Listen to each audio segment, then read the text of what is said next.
오늘 이 시간에는 가장 중요한 제가 일부에서 고교 학점제가 적용이 되는 우리 아이들인데 어떤 식으로 준비를 해야 되고 실질적으로 대학 입시에 어떻게 반영이 되고 뭘 준비를 해야 되는지에 대해서 구체적으로 좀 알려드릴 거고요. 두 번째는 저희 학원에서 이제 실질적으로 중학교 1학년부터의 커리큘럼이 어떻게 진행이 되는지에 대한 부분들을 조금 더 자세히 짚어드릴 겁니다. 그래서 1부는 제가 진행을 지금부터 본격적으로 시작을 해보겠습니다. 자, 일단 어머님들께서 많이 들어보셨을 텐데 고교 학점제라는 걸 들어보신 분 한번 손 들어보시겠어요?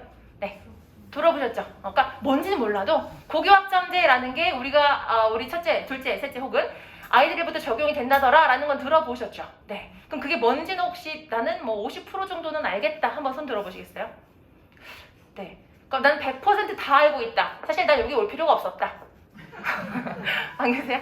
겸손하신 거잖아요. 다 관심이 많으셔가지고 알아보셨을 거고 공부를 하셨을 텐데 제가 조금 이제 많은 정보 속에서 오히려 정보가 너무 많으면 그 중에서 무엇이 진짜고 어떤 것이 정말 우리 아이에게 필요한 건지를 판단하는데 조금 어려우실 수 있거든요. 그걸 정리해 드리는 거라고 생각하시면 되고 네이버에 찾아보시기만 하셔도 그래프 엄청 많고요. 사실 하나 두 개 한번 읽어보시면 그래 대략 이런 내용이구나 라는 건 이해가 되실 거예요. 근데 그래서 제가 그런 부분들은 다 뺐어요. 저는 오늘 어머님들께 스토리텔링 식으로 풀어드릴 거고 이게 맥락이 처음부터 끝까지 갔을 때 그래서 결론은 하나예요.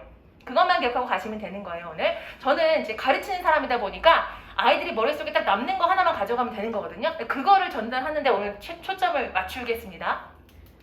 일단 첫 번째 고교 학점제가 무엇인가 라는 깜짝이야. 거기 왜 계세요? 깜짝 놀랐어요. 뒤에 가 계시죠? 괜찮? 신경 쓰이시네요. 네, 신경이 쓰이네요. 네. 신경 안 쓰셔야 되는데. 네, 이따 만나시게 될 저희 학원의 가장 매력적인 선생님이십니다. 클로이라고 하고요. 네. 자, 고교 학점제가 무엇인가라고 물어보신다면 지금 현재 입시 같은 경우에는 고등학교 1학년부터 고등학교 3학년 1학기까지 총 5개 학기 전 과목이 다 대입에 반영이 되는 거예요. 이거 보실 필요가 없으시고 그냥 제 말씀 들으시면 돼요. 저를 봐주시면 돼요. 그런데 이제 얘네들이 이 고교 학점제가 되게 되면은 고등학교 환경 자체가 중학교로 내려오는 거예요. 어떻게 되냐면 얘네들이 대학에 가가지고 내가 선택하고 싶은 전공 과목과 이제 선택 과목을 해가지고 학점을 이수받고 그게 통과가 되면 졸업하는 거잖아요. 그거를 이제 고등학교 때 하는 거예요. 그러다 보니까 실질적으로 입시의 대상이 중학교 1학년, 2학년 친구들로 내려오는 거예요. 그래서 여기 보시면 오늘 여기 슬라이드쇼에서 기억해야 되시는 건 이건데요. 현재 중학교 1학년, 2학년 애들부터 단계적으로 시행이 되는 거고 우리 아이들, 여기 대부분의 어머님들이 지금 6학년 아이들이시잖아요. 그렇죠? 우리 아이들부터는 전면 도입이 되는 거예요. 어떻게 조금 다르냐면은 중학교 1학년, 2학년 친구들까지는 고1에서 보는 내신 있죠. 내신이라는 게 이제 중간고사, 기말고사, 수행 같은 거예요. 그런 것들에 대해서 국영수 공통 과목은 다 상대평가하는 거예요. 1등급부터 9등급까지 지금 현재 하고 있는 것처럼. 예를 들면 성남 같은 경우에 영어 1등급 컷이 98.5점입니다. 어머님. 그래서 아이들이 전체적으로 얼만큼 잘했는지에 따라서 등급이 9개 중에서 1등급부터 9등급까지 나눠지는 거예요. 그런데 이제 고2, 고3부터는 지금 현재 중1 친구들은 수능에 나오는 과목들은 상대평가를 유지하되 나머지는 다 절대평가입니다. 이건 우리 애들 해당되는 게 아니니까 그냥 모르셔도 돼요. 자, 중요한 건 이겁니다. 우리 애들은요, 고1 상대평가 그대로 진행됩니다. 근데 고2, 3은 수능에 들어가든 아니든 전체 다 절대평가예요. 일단 상대평가, 절대평가는 뭔지 아시죠? 상대평가는 얘도 잘하고 쟤도 잘하고 나도 잘하면 그게 좋은 게 아니죠. 절대평가는 지금 현재 수능에서 영어 과목이 90점 이상이면 무조건 1등급.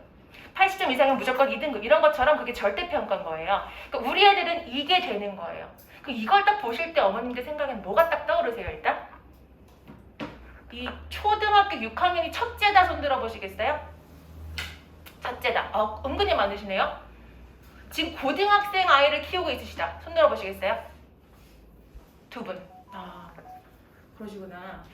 자, 그럼 여기 딱 이게 보시고선 어떤 게 마음에 딱 와닿으실지가 잘 안 생기실 수도 있는데요. 이렇게 되면 고등학교 1학년 상대평가에 다시 말해서 내신이 굉장히 중요해진다는 이야기거든요. 왜냐면 절대평가, 제가 하나하나씩 좀 설명을 드릴게요. 지금 보시면 초6부터는 내신 제도도 바뀌고 입시 제도도 바뀌고 수능의 형태도 바뀔 거예요. 그런데 바뀌지 않는 거는 지금 이거예요. 고1은 상대평가다. 그러니까 이게 답정너라는 말씀 아시죠, 어머니들? 답은 정해져 있어. 너는 쓰기만 해. 뭐 이런 거잖아요.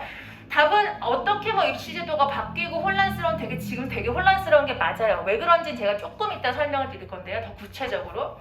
이렇게 바뀌는 입시 제도긴 하지만 이건 바뀌지 않는 거예요. 이건 그렇게 할 거야 라고 이미 다 얘기를 한 거기 때문에 우리 아이들이 고등학교 1학년 때 볼 기말 내신의 중간고사, 기말고사에는 그게 더 중요하다라는 건 팩트예요. 그건 바뀌지 않는 진리예요. 자, 그 다음 가볼게요. 그런데 잠깐만요, 어머니. 이렇게 이제 바뀌는 것들이 저희 대한민국에서는 대학이 4년 예고제인 거 아시죠? 우리 애들이 대학을 가는 게 2028년도 대학 입시예요. 그럼 4년 앞이니까 2024년도죠. 그때 4월 달에 이제 구체적인 입시 방편이 나와요. 이건 큰 틀만 나온 거고 구체적으로 이제 어떤 식으로 입시를 해줄 거야 라는 구체적인 사안들이 2024년에 나온단 말이에요. 그럼 그때가 중2에서 우리 애들이 중3 올라가는 4월 달이에요. 그때 나오는 거예요. 그러니까 그때 나오는데 그거 발표를 하기 앞서서 일단 거기까지도 우리는 어떻게 또 여기서 바뀔지는 모르는 거예요. 왜냐면 아시잖아요. 정부에 따라서도 교육 방침이 많이 바뀌죠. 그러니까 저희는 그 이상은 아직 예측할 수는 없으나 현재까지 나와 있는 거는 9일까지는 상대평가다. 그러면 이때 이제 발표되는 예고제는 생각해보세요, 어머니. 고등학교 1학년의 내신은 상대평가야. 2학년, 3학년은 절대평가야. 그러면 여기에서 지금 정해져 있는 것 중에서 이 두 가지는 아직 모르는 거예요. 제가 앞에 말씀드린 그렇게 고1하고 고2, 고3의 내신은 이렇게 갈 거야 라는 건 정해졌는데 대학 입시가 어떻게 바뀔 건지 거기에 따른 대학들은 어떠한 입시 방편을 내보낼 건지 학교마다 또 다르니까요. 그 다음에 수능을 또 어떻게 바꿀 것인지에 대한 거는 아직 모르는 거예요. 이 발표를 이제 이때 하게 될 거라는 거죠. 여기까지 이해되셨어요? 그러니까 지금 대학교 입장에서 봤을 때는 대학의 입장에서 봤을 때는 고1은 상대평가고 고2, 3은 절대평가니까 이 내신의 룰을 어떻게 적용할 건지 그 다음에 이 입시의 툴을 어떻게 가져갈지 아직 대학도 모르는 거죠. 그것들을 이제 최종적으로 이때 결정을 해가지고 이제 발표를 해주게 되는 겁니다. 자, 그러면 다시 말씀드리지만 우리가 기억해야 되는 거는 고1 때 배우는 과목들은 대단히 중요하다. 그리고 한 가지만 더요. 이거에 앞서서 얘네들이 지금 고2가 되는 4월달 그때가 최종적으로 제일 중요해요. 왜냐면은 그때 바로 대학별 선발 기준이 나오거든요. 우리 서울대는 이런 학생들을 뽑을 거예요. 구체적으로. 우리 연고대는 이렇게 뽑을 거예요 라는 게 우리 애들이 고2 때 나와요, 어머니. 충격받으셔야 되는 포인트잖아요, 지금. 고등학교 입시를 시작하고 나서 고2 때 대학별 선발 기준을 발표한다고요. 그래서 우리가 깜깜한 입시라고 말씀을 할 수밖에 드릴 수가 없는 거예요. 되게 좀 암울하시죠? 되게 걱정되시죠? 되게 많은 이 혼란의 케이오스 가운데 우리 애들이 죄송해요, 1바예요. 그렇기 때문에 정확하게 어머님들이 알고 가셔야 이 사람이 하는 말이 맞고 저 사람이 하는 말이 틀리다라는 걸 기준을 알 수 있으신 거예요. 제가 말씀드렸지만 저희는 오늘 그래프를 가지고 뭐 어디가 토운 이런 내용을 알려드리는 게 아니라 정확하게 스토리텔링으로 이래서 이럽니다. 그래서 이렇고요. 결과적으로 하나만 기억하시면 돼요라는 걸 다시 말씀드릴 거예요. 한번 다음으로 더 지나가 볼게요. 혹시 제가 지금 말씀드리는 게 조금 빠르신가요? 괜찮으신가요? 네. 자, 세 번째 슬라이드로 가볼게요. 고교 학점제에서 진로를 미리 정해야 되나? 라는 거 있습니다. 현재 수시 비율이 정시 비율보다 현재는 높아요, 어머님들. 그 다음에 그 중에서도 학생부 종합전형으로 뽑는 것이 가장 높아요. 교과전형보다 사실은 더 높아요, 학종으로 가는 게. 그러면 학종으로 대학을 가는 애들 혹시 주변에서 보셨어요? 학종으로 해가지고 서울대 가는 애들 혹시 보셨어요? 걔네들은 중학교 1학년, 2학년 때부터 생기부 관리를 자기들이 할 수 있어요. 예를 들면 독서 관리, 예를 들면 창체 활동, 난 내 진로가 이쪽이니까 이런 걸 미리미리 더 책을 읽어놔야지. 난 이런 것들에 대한 테드를 좀 읽어놔야지. 이런 것들이 다 이렇게 디자인 되어 있는 애들이에요. 그런 애들이면은 고등학교 1학년, 2학년 때 가서도 이미 다 완벽하게 관리가 되죠. 예를 들어서 자사고 다니는 애들, 예를 들어서 고등학교 때 이미 입시를 치르느라 이걸 해본 친구들이잖아요. 그런 친구들은 이미 고등학교 1학년 때 스타트가 다른 거죠. 그래서 다시 말씀드리자면은 고교 확장되니까 진로에 따라서 자기가 하고 싶은 거에 따라 선택을 한다는데 그럼 진로를 빨리 정하면 좋은 건가? 물론 좋죠. 입시적으로 봤을 때는 좋죠. 그런데 대부분의 친구들이 최상위권이 아닌 친구들이 더 많잖아요. 우리 솔직해지면은요. 그죠? 최상위권 0.3%예요. 그럼 나머지 그 친구들은 다 진로가 아직 내가 문과 쪽인지 이과 쪽인지조차도 잘 모르는 친구들이 더 많을 거예요. 그런데 그 친구들한테 진로를 강제로 할 수 있을까요? 그럴 순 없어요. 그래서 진로를 정해야 되냐? 뭐 입시적으로 보면은 정하는 게 좋죠. 하지만 그걸 강제적으로 만들 수는 분명히 없으실 겁니다. 네, 들어오셔도 됩니다, 어머니. 네, 들어오세요. 아, 그럼요, 들어오세요. 네, 열 체크만 가지고 가서 좀 부탁드릴게요. 자, 그 다음에 제가 한 가지만 더 말씀드릴게요. 지금 학생 기록부가 절대평가로 제가 바뀐다고 말씀을 드렸잖아요. 그러면 절대평가로 되어 있는 것을 가지고 대학에서 얘가 좋다, 쟤가 좋다라고 판단하는 기준이 되게 애매모호해질 거예요. 그러면 대학에서는 뭘 볼까요?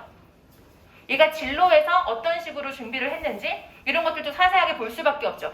진로에서 본다는 건 뭐냐면은 얘가 선생님한테 받은 커멘트라든지 아니면 얘가 했던 활동 기록지라든지 이런 것들을 보는 거 아니에요. 그럼 그런 것들을 봐서 그게 입시의 결과에 영향을 주는 걸 지금 학종이라고 한단 말이에요. 여기까지 이해되셨어요? 고교학점제를 하면서 내신이 절대평가가 된대요. 그러면 대학에서 뽑을 수 있는 기준 내신 가지고는 별로 뽑을 이유가 없죠. 왜냐면 절대평가인데요. 그죠? 그러면 얘가 고등학교 2학년 3학년 때 했던 진로 선택 과목들에 대한 것들을 다 볼 수밖에 없을 거 아니에요. 그럼 그런 건 뭘로 봐요?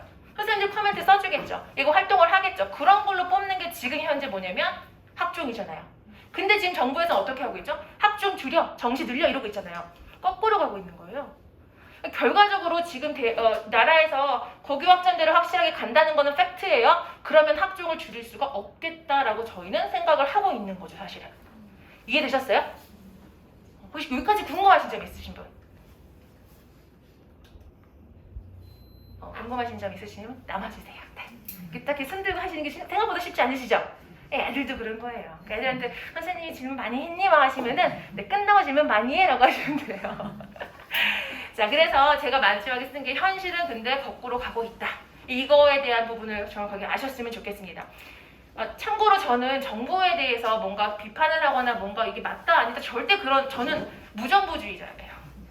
저는 네, 어떤 쪽도 아니에요. 저는 네, 그렇기 때문에 정말 아주 객관적으로 우리 아이들이 공부하는데 이게 잘 이해가 되느냐 안 되느냐 저는 그것만 보거든요. 근데 사실 이해가 많이 안 가고 있는 건 사실입니다. 네. 자, 그 다음 한번 봐볼게요.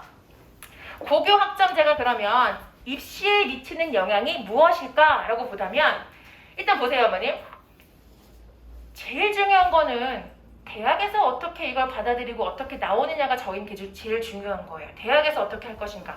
왜냐면은 다시 말씀드리자면 다 잊어버리셔도 이거 잊어버리시면 안 돼요. 고등학교 1학년은 다 상대평가라서 매우 중요합니다. 고등학교 2학년, 3학년이 절대평가로 싹 다 바뀌는 거예요. 수능이든 아니든. 그러면 내신을 생각해보세요, 어머니. 만약에 그 내신 자체가 정량평가를 많이 하는 거라면 좋은 학교 가면 애들이 그 내신 좋은 점수 따는 게 쉬울까요? 어려울까요? 어렵죠. 그죠? 그런데 그런 평가가 아니기 때문에 지금 사실 학교에서 보는 내신의 비중이 강화될까요? 약화될까요? 고교학점제가 진행이 된다면 약해지겠죠. 여기까지 이해되세요? 왜 지금 내신의 내신의 중요성이 약화된다고 하는지 지금 이해되셨어요? 그러면 대학에서는 내신을 보완할 정책이 필요하겠죠. 지금 현재 내신을 보완하는 정책이 뭘까요? 수능이죠. 그죠? 이 수능이 그러면 더 강화될까요? 그대로 될까요? 약화될까요? 강화될 수밖에 없죠. 너무 똑똑하시네요. 이해가 아주 팍팍 되시는데요? 이해되셨어요? 그러면 지금 입시에 미치는 영향 중에서는 내신의 비중이 정량적 평가가 약해지죠. 왜냐면 절대평가니까요. 그럼 대학에서 뭘 더 보겠어요? 이거를 보완할 수 있는 정책인 바로 수능을 더 강화시킬 수밖에 없겠죠. 그래서 이 수능이라든지 혹은 어머님들 혹시 제가 연령대를 모르지만 대학별 고사 뭐 이런 거 대학 가가지고 시험 보고 뭐 이런 거 하셨어요 혹시? 저는 옛날 사람이 아니어서 저를 그런 거 몰라요. 저는 정말 몰라요. 그런데 가끔씩 농담입니다, 어머님들. 농담입니다. 나이에 또 민감하실까 봐. 작년에 OECD 그 전 세계 OECD 국제 포럼이 있었어요. 교육 포럼이 있었는데 거기서 슐라이츠 그 대표가 대한민국을 탁 꼬집어가지고 대학을 가는 시험에서 유일하게 객관식 문제가 있는 대한민국을 꼬집은 거예요. 거기에 이제 김진경 저희 한국의 의장이 빡친 거죠. 그래서 거기서 우리도 죄송합니다 어머님. 제가 너무 경박한 언어를 화가 났어요. 화가 나서 우리도 논술, 서술형 수능을 볼 것이다 라고 공표를 해버린 거예요. 들어보셨죠? 수능에 서술형이 생길 거래라는 거 들어보셨어요? 조금 관심이 있으신 어머님들께서는 들어보셨을 거예요. 근데 걱정하지 마세요. 제가 여기다 또 너무 개런티하면 또 제가 또 나중에 몰래 맞으실 수 있는데 우리 애들이 대학 갈 때까지는 이게 생길 수가 없어요. 발생은 될 수가 없는 정책이에요. 지금 대학에서 그러니까 그런 얘기를 나와서 여론에다가 일단 투척을 한 거예요. 반응을 보려고요. 근데 실질적으로 그게 될 수가 없는 게 그럼 만약에 수능을 보고 서술형 수능을 또 볼 것인가? 언제? 같이 볼 것인가? 따로 볼 것인가? 그럼 채점한다면 누가 어떤 기준으로 할 것인가에 대한 명확한 답이 전혀 나오지 않은 상황이기 때문에 사실 되게 먼 미래라고 보시면 될 것 같고요. 우리 아이들이 대학을 가는 2028년 대학에서는 전혀 현실 가능성이 전혀 없습니다. 그래서 여러 가지 지금 변화들이 있는 상황이라는 걸 강조해드리기 위해서 다시 한번 말씀을 드린 겁니다. 자, 그러면 대학의 평가 기준은 어떻게 되느냐? 보시면 네, 어서 오세요. 대학의 평가 기준은 어떻게 되느냐? 일단은 고등학교 1학년 애들이 정량 평가를 할 수 있는 유일한 1년의 기간이잖아요. 다시 말해서 상대평가이기 때문에 정확한 좀 파악을 할 수 있는 유일한 기간이잖아요. 1학년 내신은 명확하게 지시가 되어 있기 때문에 굉장히 중요합니다. 그러면 1학년 때 이걸 잘 준비했던 친구들이 2학년, 3학년 때 진로를 잘 준비를 하면서 살을 붙이면 더 좋은 결과가 있을 수 있겠죠. 그런데 반대로 이 1학년 때 내신 성적조차도 별로 붙일 게 없다. 아무리 얘가 2, 3학년 때 절대평가에서 좋은 결과를 얻어봤자 비교할 수는 없는 거죠. 대학에서 그걸 너무 중요하게 보지는 않겠죠. 이해되셨어요? 무슨 말씀이신지? 네. 자, 그러면 다음으로 가겠습니다. 고교 학점제 도입 후 고교 선택은 어떻게 할 것인가? 지금 중학교는 저희가 그냥 근거리 배정이잖아요. 그래서 아마 이제 어머님들께서 제가 알기로는 이렇게 멀리서 이사 오시는 분들도 있고 가시는 분들도 있고 또 요 근거리지만 또 여기를 보내고 싶으셔가지고 또 요 주변에서 이사하시는 부분들도 있고 준비를 다 마치신 상태이실 거예요. 근데 사실은 우리 그렇죠. 중학교는 그렇게 중요하지 않다. 본 게임은 고등학교다. 아시잖아요, 그죠? 그런데 지금 학종에서 좋은 결과를 내고 지난 10년 정도 봤을 때 좋은 결과를 내고 학종으로 좋은 학교를 가는 학교들은 명문고등학교들입니다. 그거는 저희가 이제 그건 부인할 수가 없어요. 그러면 우리 애들이 고등학교가 들어가는 그 시점부터 정부에서는 자사고를 다 폐지한다고 말씀했죠, 그죠? 그게 지금 픽스가 된 걸까요? 정부에서 약속한 시점이 우리 애들이 6학년 애들이 고등학교 1학년 올라가는 그때부터 자사고는 다 폐지를 할 거다라고 이야기를 했어요. 근데 이게 사실은 쉽지가 않죠. 네. 그리고 사실은 여러 가지 좀 조건들에 있어서 그게 성립이 안 될 확률이 더 높다고 합니다. 그러면 그래도 지금 보시면 고교 학점제를 잘 운영할 수 있는 학교라는 거는 제가 아까 말씀드렸죠. 고교 학점제는 사실 뭐랑 되게 맞물려 있다? 학생부 종합관리를 잘 하는 데랑 맞물려 있다. 그럼 학종으로 좋은 학교를 보는 데가 어디다? 좋은 학교들이다. 그럼 지금 답이 나왔죠? 고교 학점제가 시행이 되고 나면 우리 애들이 고등학교 때 유리한 학교는 누가 봐도 더 좋은 학교입니다. 소위 말하는 명문 고등학교입니다. 그런데 자사고를 만약에 폐지한다고 해요, 어머니. 그러면 아시겠지만 상상고랑 민사고를 빼고 지금 우리가 이름만 들어가지고 되게 유명한 학교들은 다 원래 명문 일반고였어요. 그 학교들이 다 자사고가 된 거였어요. 만약에 밖으로 바뀐다고 해도 그 사람들이 그 10년 동안 갖고 있던 컨텐츠, 노하우 이런 것들, 좋은 선생님들의 퀄리티 어디 가지 않잖아요. 학교 수준이 막 떨어지지 않는다고요. 오히려 더 이전보다 명문고등학교로 될 확률이 높다는 거죠. 그죠? 그래서 저는 만약에 우리 친구들이 지금은 제가 한 달 전쯤에 예비고 1학년 이제 그 설명을 했거든요. 그때 가장 좋은 학교, 고등학교의 선정 기준은 뭔가요? 라고 물어보셨을 때 사실 생각해보세요. 지금보다도 어머님들 중3에 됐을 때 학교 선정에 대해서 더 많이 관심이 많으시고 정말 고민을 많이 하실 거 아니에요. 그때 저는 되게 아주 솔직한 대답을 드렸어요. 지금 우리 아이 성적에 조금이라도 더 좋은 내신 성적을 받을 수 있는 학교가 최고의 학교입니다.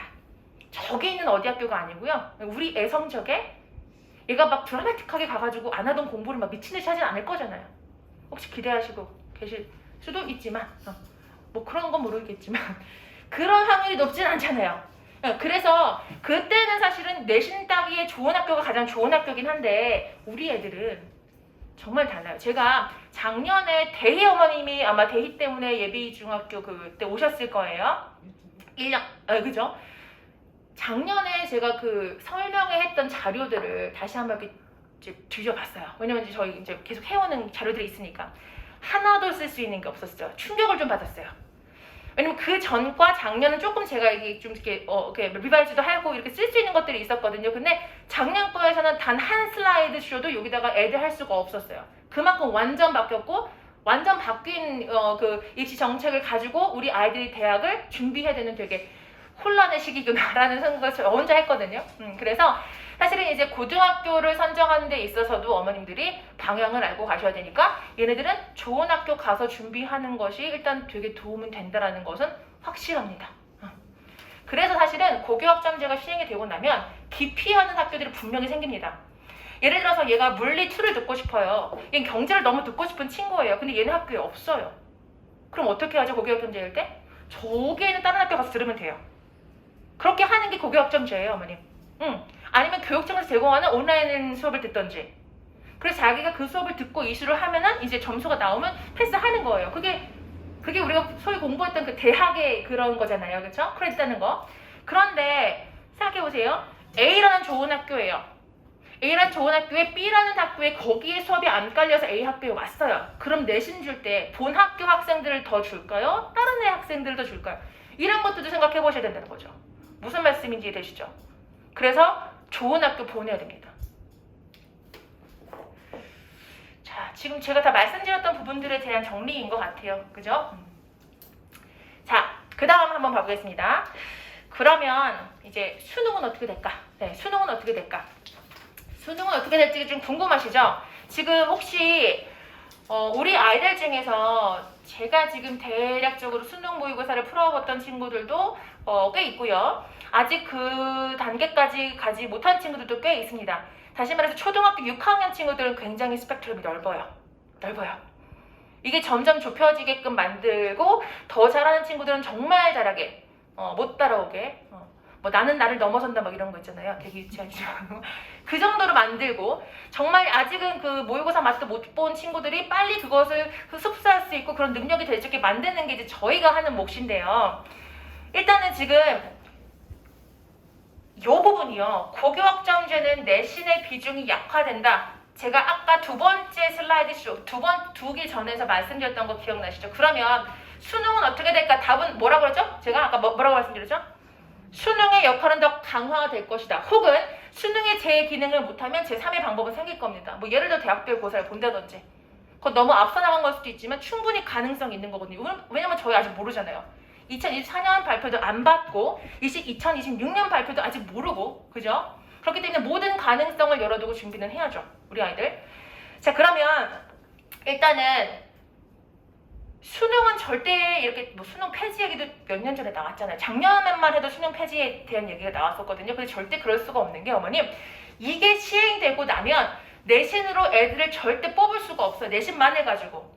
왜냐면은 뽑아도 얘 왜 뽑았어? 왜 떨어뜨렸어라는 거에 대해서 저희가 증거를 제시할 수, 타당한 증거를 제시할 수가 없다는 거죠. 그렇죠? 그렇기 때문에 수능은 더더욱 강화가 될 것이라고 제가 생각하는 게 아니라 많은 사람들이 생각을 하고 있는 부분입니다. 자, 그러면 제가 여기서 조금 말씀드린 부분들 뭐가 중요하냐면 사실은 이게 그렇다고 쳐요. 전체적으로. 그럼 우리는 지금 영어 학원이니까 수능 영어에 대해서 조금 말씀을 드릴게요. 수능 제가 이 말씀을 좀 여쭤보면은 나이가 조금 이제 더 너무 드러나서 좀 그러려나 모르겠는데 가장 최근에 수능을 보신 분이 적어도 20년일까요? 30년? 30년 안 되잖아요. 그죠? 한 15년 정도? 그죠? 15년 정도.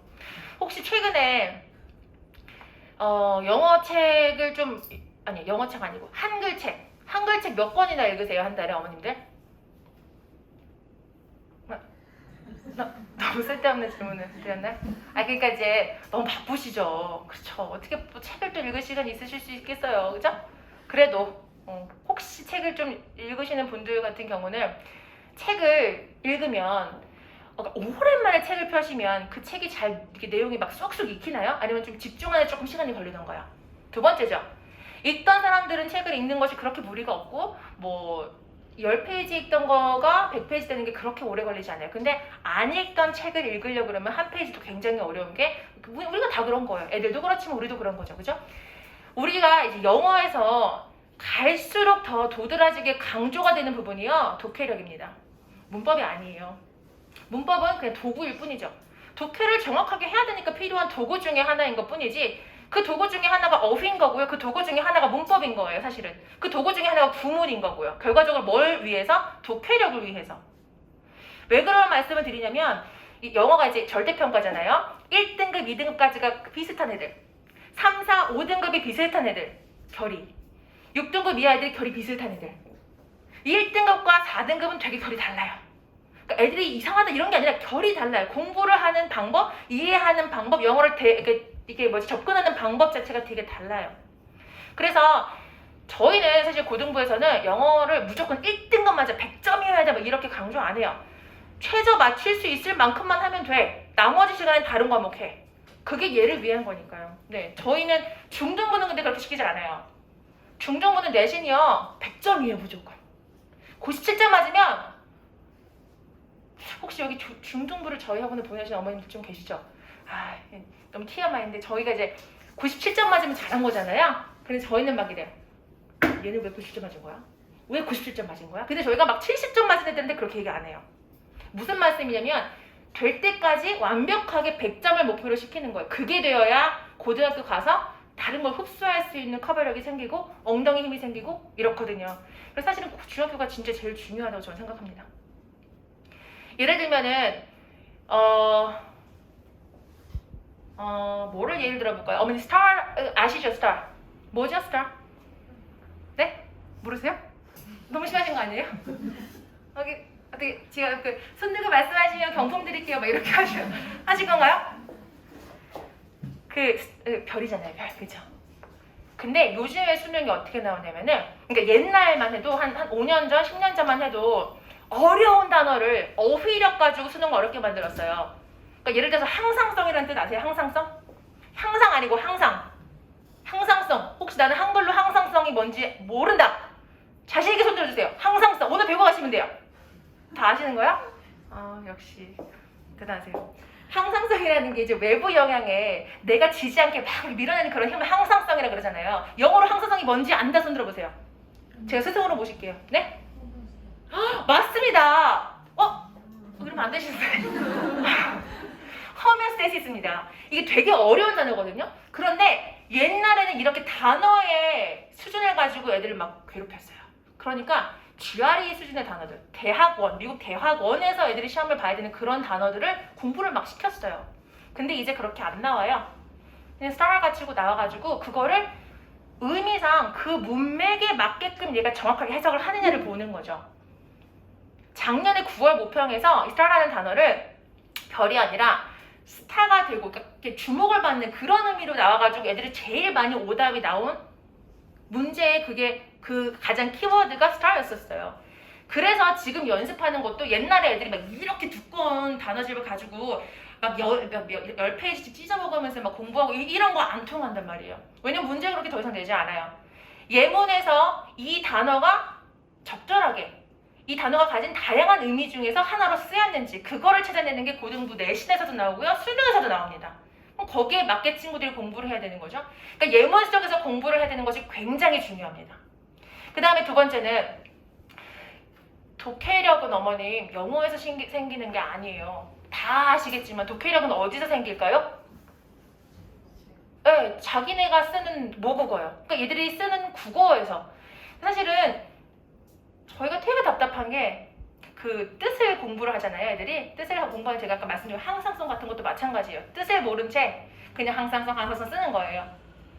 이게 조금만 이렇게 그 패러그래프가 돼도 애들이 못 알아들는 거예요. 그리고 문맥에서 얘가 말하고자 하는 의도도 파악하는 거, 목적을 파악하는 거, 이런 것들을 추론해내는 거, 이런 것들의 힘이 굉장히 약한데요. 그런 약한 거를 급격하게 느낀 게 사실은 3년 전 정도부터 이 코로나가 오면서는 너무 심해졌고요. 그 격차가 엄청나게 심해졌고요. 어머님들은 잘 모르실 수 있어요. 왜냐면 어머님들은 요 필드에 계시는 게 아니시잖아요.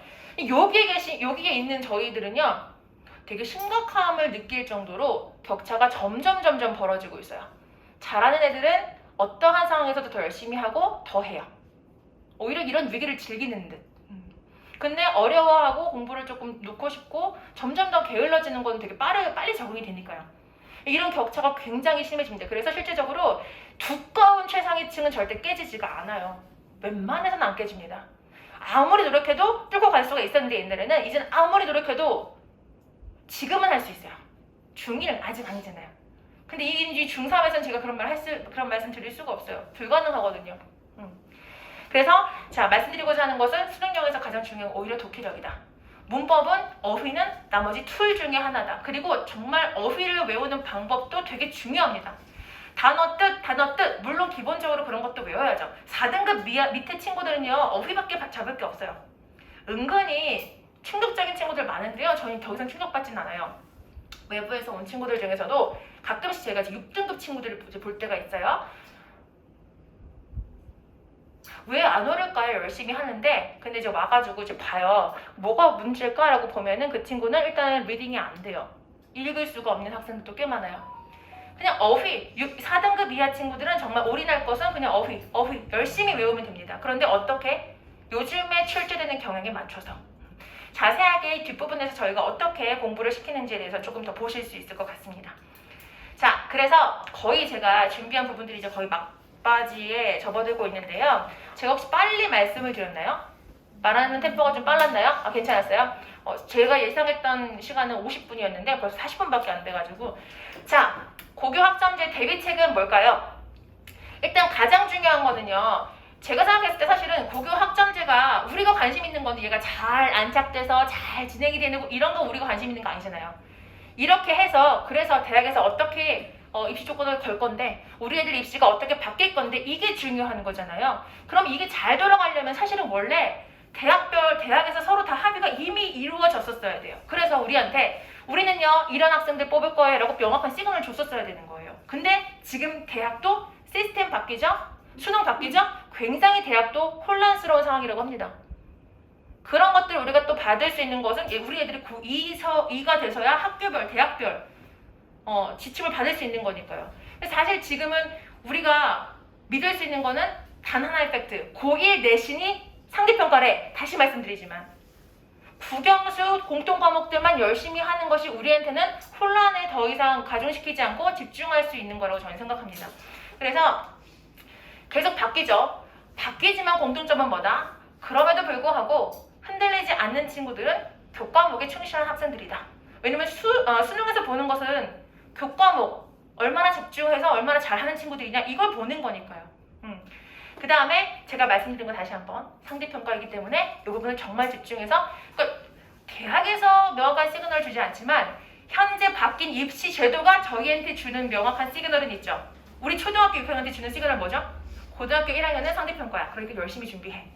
거기까지만 준비를 확실하게 열심히 일단 하면 됩니다. 별로 어렵지 않으시죠? 아니 더 어려워지셨어요? 아니 그러니까 그거는 그런데 우리 애가 그렇게 안 따라주니까 걱정되시는 거예요? 자, 제가 준비한 부분은 사실 이게 다인데요. 제가 말씀드렸잖아요. 고교 학점제, 유튜브, 네이버, 뭐 어디 엄청난 정보들 홍수 속에서 어머님들이 조금만 주의를 기울이시면 많은 정보들을 찾으실 수 있습니다. 그런데 제가 말씀드리고 싶은 것은 그냥 간단한 거예요. 더 읽으면 읽으실수록 혼란스러우실 수도 있고 읽으면 읽을수록 그래서 뭐라는 거야? 답을 못 찾으실 수도 있어요. 그런데 답은 지금 정해졌잖아요. 그죠? 요것만 기억하시면 될 것 같고요. 따라서 저희가 조금 더 하나 좀 말씀드리자면 이러한 상황에서 더 명확한 정답은 교과목에 충실하라예요. 고등학교 1학년 때 나오는 과목들에 대해서 정말 누구보다도 아이들이 준비할 시간을 충분하게 지금 있는 거니까 흔들리지 말고 열심히 준비를 하자. 그리고 두 번째는 저희는 사실은 선생님을 좋아해야지 그 과목도 좋아진다고 생각을 하거든요. 어머님들 학창 시절 생각을 해보시면 뭐 예를 들어서 저는 이제 기억이 좋았던 선생님도 있을 거고 기억이 조금 안 좋았던 선생님도 계셨을 거예요. 저는 개인적으로 초등학교 6학년 때 저한테 맨날 이렇게 여진이 여전히 맨날 이렇게 놀리셨던 선생님이 있으세요. 여진이거든요, 제가 이름이. 저를 여전히 맨날 뭐 이렇게 매일 이러셨어요. 근데 그분은 제가 뭐 이제 뭐 좋았나 보죠. 이쁘셨나 보죠. 하지만 저는 그 당시에 제 이름을 가지고 놀리는 게 너무 싫은 거예요. 근데 그 선생님이 수학선생님이었어요. 그때부터 제가 수학을 안 했어요. 그냥 제가 할 수도 있었는데 선생님이 저를 놀리는 바람에 농담반 진담반입니다. 저희 영어도 마찬가지인 것 같아요. 특히 제가 이제 강사 선생님들을 교육할 때 잘 가르치세요. 수업 준비 완벽하게 하세요. 이런 거로 잔소리 안 해요. 왜냐면은 그렇지 않으면 옳은 영어에서 계실 수가 없으니까요. 이미 그런 부분은 다 퀄리파이가 된 거니까요. 그리고 제가 오히려 강조하는 건 그거예요. 애들한테 매력적인 사람이 되세요. 매력적인 게 전 되게 중요하다고 생각해요. 애들은 공부할 마음이 생겨야 공부를 더 잘하거든요. 아무리 억지로 아무리 때리고 해도 절대 안 해요. 마음이 움직여야 몸이 움직이는 거거든요.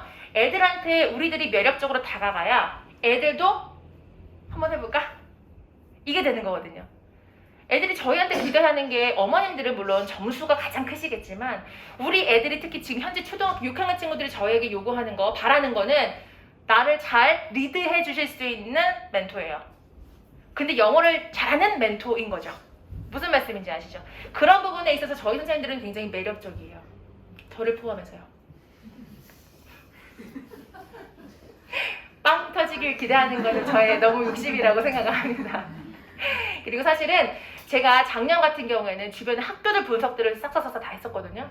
되게 중요한 부분을 생각했어요. 근데 사실 학교 분석보다 더 중요한 건 지금 고교학점제에 대한 부분, 어떻게 방향성을 가져가야 되는지 되게 또 머리가 아프실 텐데 이 부분은 좀 명확하게 그냥 정리를 좀 해드리고 싶었어요. 그래서 이 부분에 대한 부분만 정리를 되신다면 어머님들이 다른 걸로 머리 아프실 필요는 사실은 없다. 왜냐면 아직 정해진 게 구체적으로 아무것도 없기 때문에. 정해진 건 단 아까 맨 처음 슬라이드쇼에 보여드렸던 거.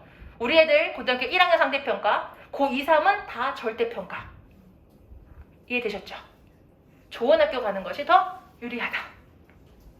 네, 그러면 저는 여기까지 1부를 여기까지 마무리하고 제가 우리 학원에서 두 번째로 매력적인 클로이 선생님이 나오셔서 2부를 담당하시겠습니다. 박수 주세요.